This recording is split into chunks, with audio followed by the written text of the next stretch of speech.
오늘 주신 하나님 말씀 민수기 10장 1절에서 10절 말씀 한 절씩 교독하겠습니다. 여호와께서 모세에게 일러 가라사대 은나팔 둘을 만들되 쳐서 만들어서 그것으로 회중을 소집하며 진을 진행케 할 것이라.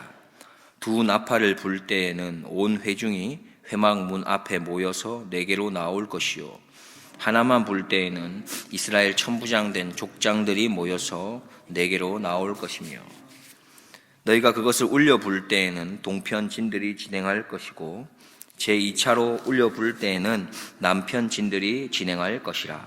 무릇 진행하려 할 때에는 나팔 소리를 울려 불 것이며 또 회중을 모을 때에도 나팔을 불 것이나 소리를 울려 불지 말 것이며 그 나팔은 아론의 자손인 제사장들이 불지니 이는 너희 대대의 영원한 율례니라. 또 너희 땅에서 너희가 자기를 압박하는 대적을 치러 나갈 때에는 나팔을 울려 불지니 그리하면 너희 하나님 여호와가 너희를 기억하고 너희를 너희 대적에게서 구원하리라. 또 너희 희락의 날과 너희 정한 절기와 월삭에는 번제물의 위에와 화목제물의 위에 나팔을 불라. 그로 말미암아 너희 하나님이 너희를 기억하리라. 나는 너희 하나님 여호와니라. 아멘. 좀 오래전 일이 되시겠지만 우리 성도님들의 자녀들이 어린 시절을 한번 떠올려 보십시오.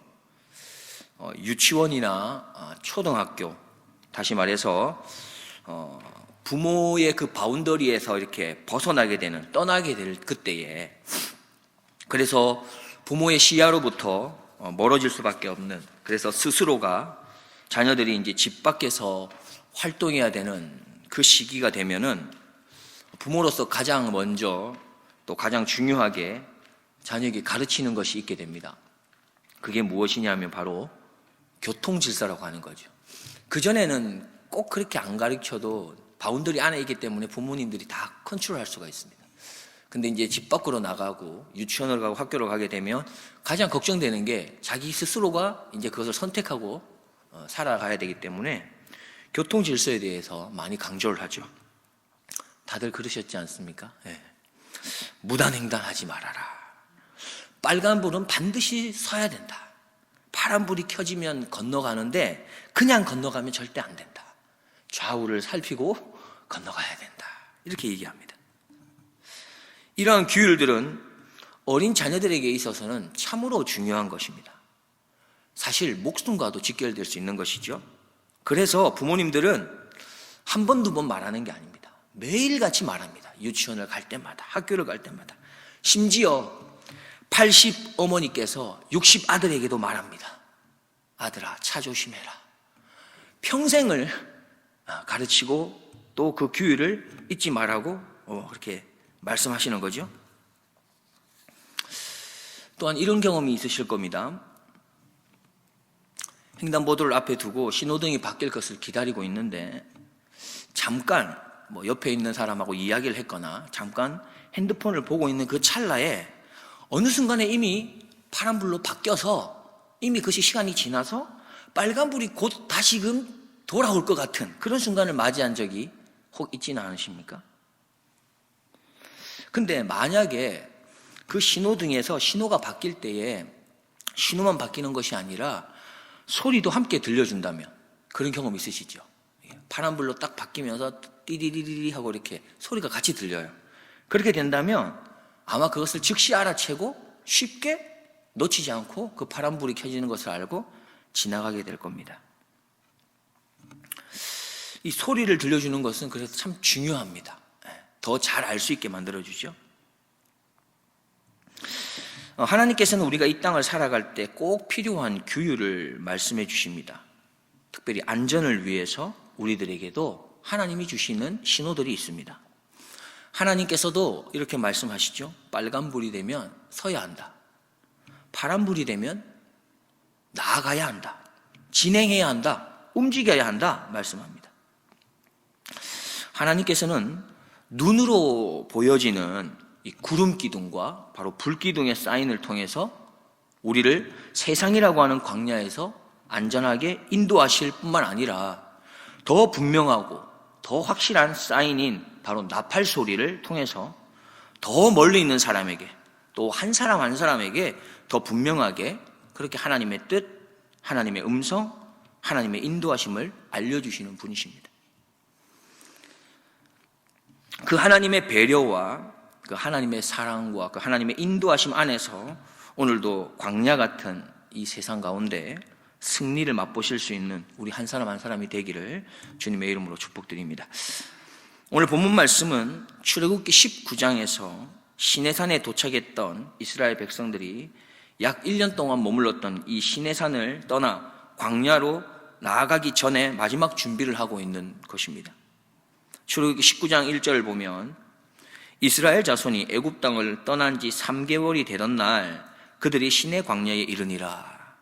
그렇게 시내 광야에 이르렀고, 그리고 그곳에서 시내산에 올라가서 십계명을 받기도 했었죠. 그렇게 그곳에 1년 가까이 머물렀다가 이제 출발하고자 하는 것입니다.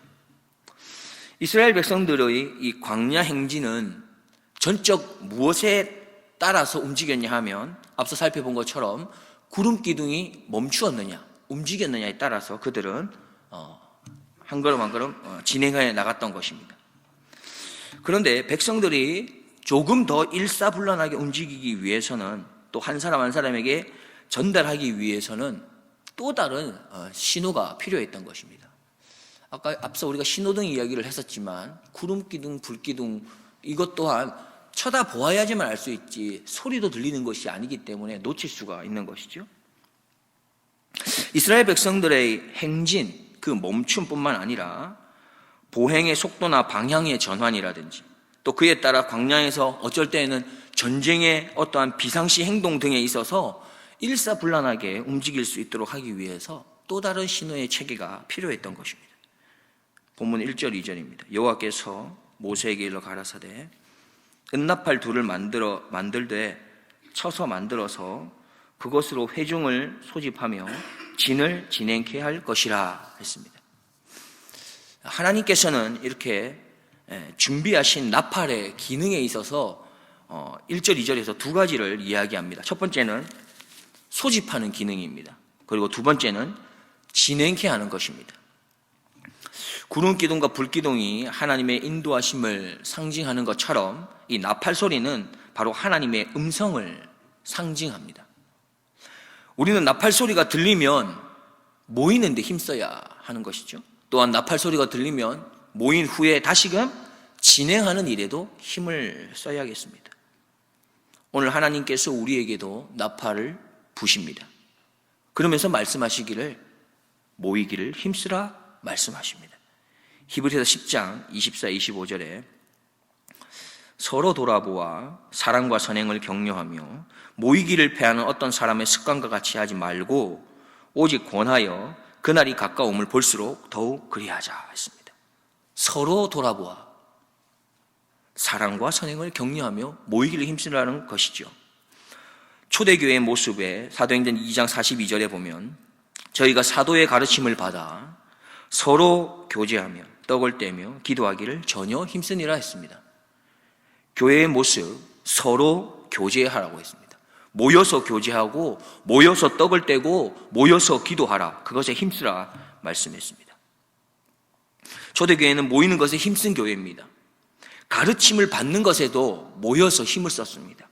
교제할 때도 그랬고요, 음식 먹는 것도 혼자 먹지 아니하고 어떻게든 같이 먹기 위해 함께 나누고 모였습니다. 그리고 기도도 함께 하는 것에 힘썼습니다. 우리는 어떠합니까? 나는 가르침을 받는 것에 있어서 모여서 힘쓰고 있습니까? 성도들 간의 아름다운 교제를 위해서 우리는 모이는 일에 힘쓰고 있습니까? 우리 교회에서는 아마 구역이나 선교의 모임이 되겠죠. 음식을 함께 나누어 먹는 일에 힘쓰고 있으십니까? 또한 함께 기도하는 일에 힘쓰고 있으십니까? 하나님께서는 오늘 다시금 우리에게 나팔을 부십니다. 모임에 힘쓰라고 말씀하시는 그 나팔을 불고 계십니다. 그리고 또 하나의 나팔을 부십니다. 그것은 진행하라라고 하는 나팔입니다. 모여 있지만 말고 이제 일어서서 앞으로 나아가라 하는 나팔입니다.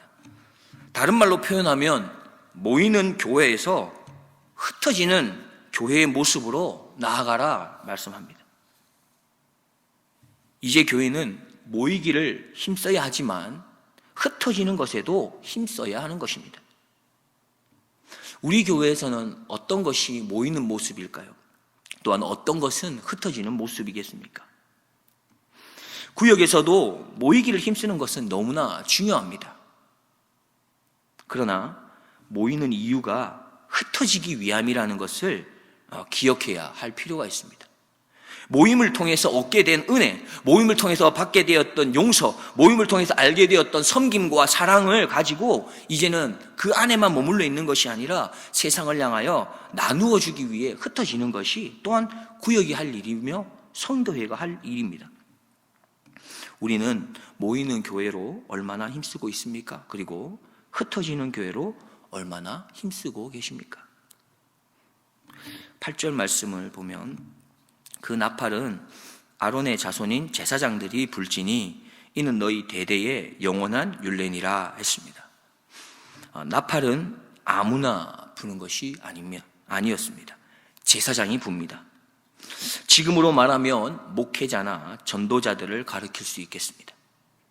그렇습니다. 하나님의 뜻을 전하고 하나님의 음성을 전하는 이 나팔을 부는 자가 목회자이기에 목회자가 나팔 소리, 즉 하나님의 말씀을 정확하게 분명하게 전한다는 것은 참으로 중요한 것입니다. 그렇다면 하나님의 뜻을 전하고 또 하나님의 말씀을 전하며 그 하나님의 복음을 전하는 것은 오직 목회자에게만 국한된 것일까요? 아닙니다. 이것은 바로 하나님의 뜻, 하나님의 말씀을 전하고 복음을 전하는 그 위치에 있는 모든 사람에게 주어진 것이죠. 즉 복음에 앞서 있는 자, 복음의 리더자들에게 주어진 사명인 것입니다. 그러면 가정에서는 누가 복음에 앞선 자입니까? 가정에서는 누가 리더입니까? 부모들이라 할 수 있습니다. 그래서 부모가 복음의 소리를, 하나님의 뜻을 분명하게 나타내지 못하면 가정에 어려움이 찾아옵니다. 대표적인 예가 바로 롯의 가정입니다. 롯은 보이는 것을 좋아했습니다. 그것에 만족했습니다. 그걸 쫓아 살았습니다. 영적 권위가 없었으며 신앙적 교육이 또한 제대로 이루어지지 못했습니다. 롯은 가정에서 복음의 나팔로서의 역할을 제대로 행하지 못했기 때문에 결국 그렇게 큰 낭패를 보았던 것이죠. 교회는 좋은 목회자를, 또 가정은 좋은 부모님을, 구역에서도 또 좋은 구역장을, 또 선교회에서는 좋은 선교회장을 만나는 것이 복일 것입니다. 그렇지만 또한 사실 우리 모든 그리스도인들은 이 세상을 향해서 모두가 다 복음의 리더자인다는 사실을 기억해야 합니다. 복음을 말하고 또한 복음으로 살아내고 또 복음으로 생명을 잉태할 줄 아는 것이 모든 그리스도인들이 해야 할 모습인 것이죠. 그래서 교회는 좋은 교인을, 구역은 좋은 구역원을, 선교회는 좋은 선교회원을 만나는 것 또한 복된 것입니다. 나는 좋은 복음의 나팔로 소리를 내고 있으십니까? 말씀을 맺으면서 하나만 더 살펴보고자 합니다. 9절과 10절입니다. 또 너희 땅에서 너희가 자기를 압박하는 대적을 치러 나갈 때에는 나팔을 울려 불지니 그리하면 너희 하나님 여호와가 너희를 기억하고 너희를 너희 대적에게서 구원하리라. 또 너희 희락의 날과 너희 정한 절기와 월삭에는 번제물의 위에와 화목제물의 위에 나팔을 불라. 그로 말미암아 너희 하나님이 너희를 기억하리라. 나는 너희 하나님 여호와니라. 아멘. 나팔을 제사장이 불면 이스라엘 백성은 하나님의 음성을 듣고 순종합니다. 그런데 그 나팔 소리는 이스라엘 백성들만 듣는 것이 아니라 하나님께서도 그 순간에 같이 듣고 계시다고 하는 사실입니다. 그래서 이 나팔 소리는 하나님께서 우리에게 하시는 말씀인과 동시에 우리가 또한 하나님께 올려드리는 기도 소리라고 할 수 있는 것이죠. 그래서 9절에서 나팔을 울려 불면 하나님 여호와가 우리를 기억하신다 말씀하시는 것입니다. 나팔을 불 때마다, 그리고 동시에 이스라엘 백성들이 나팔 소리를 또한 들을 때마다 이스라엘 백성들은 확신했던 것이 있습니다. 무엇입니까? 하나님께서 우리를 기억하시는구나. 하나님께서 우리를 모든 대적으로부터 구원해 주시는구나 라고 하는 확신을 할 수 있었던 것입니다. 그래서 오늘 본문의 마지막 절에 보면 이렇게 마칩니다. 나팔을 불라. 그로 말미암아 너희 하나님이 너희를 기억하리라. 나는 너희 하나님 여호와니라. 그렇습니다. 우리가 제사장을 통해 하나님의 음성인 그 나팔, 그 말씀의 나팔을 들을 때마다 하나님께서 우리를 기억하시고 우리를 악한 대적으로부터 건져주신다는 이 사실을 우리는 믿어야 하는 것이죠. 또한 우리가 하나님의 말씀에 순종함으로 복음의 나팔을 이렇게 불 때마다도 하나님께서는 또한 우리를 기억하시고 또한 우리를 악한 세상으로부터 건져주신다는 사실입니다. 날마다 기도의 나팔을, 날마다 말씀 묵상의 나팔을, 날마다 복음 증거의 나팔을, 또한 우리의 형제들 또 위에서 섬김과 희생과 또 그런 용서의 또한 사랑의 나팔을 부십시오. 그 나팔 소리를 들으시고 하나님께서 우리를 기억하십니다. 그리고 우리를 세상으로부터 건지시고 승리하게 하실 것입니다. 이런 승리의 고백이 구역마다, 성교회마다 풍성하게 나누어지기를 주님의 이름으로 축복드립니다. 기도하겠습니다. 하나님 감사합니다. 오늘도 저희들을 하나님의 나팔 소리를 더 분명하게 들을 수 있도록 이른 아침 주님 앞에 나와 주님의 음성에 귀 기울일 수 있는 은혜를 주시니 진실로 감사드립니다. 하나님, 우리가 더욱더 하나님의 나팔 소리에 귀 기울이며 살아가게 하여 주옵소서. 그 말씀에 따라 순종하며 살아가게 하여 주옵소서. 또한 하나님, 우리가 하나님께서 세우신 제사장 됨으로 나팔을 불 수 있는 자들 되기를 소원합니다. 우리가 복음의 나팔을 불고 말씀 묵상의 나팔을 불며 기도와 찬양의 나팔을 불고 섬김과 희생과 용서와 사랑의 나팔을 불며 살아가게 하여 주옵소서. 하나님, 그렇게 우리가 하나님의 음성을 들을 때마다 또한 하나님을 향하여 우리의 나팔을 불 때마다 하나님이 우리를 잊지 않고 기억하심을 알게 하시고 또한 오늘도 대적으로부터 건지시고 승리케 하심을 믿고 담대히 살아낼 수 있는 오늘 복된 하루가 되도록 은총 베풀어 주시옵소서. 감사드리오며 우리의 승리자가 되시는 예수 그리스도의 이름으로 기도드리옵나이다. 아멘.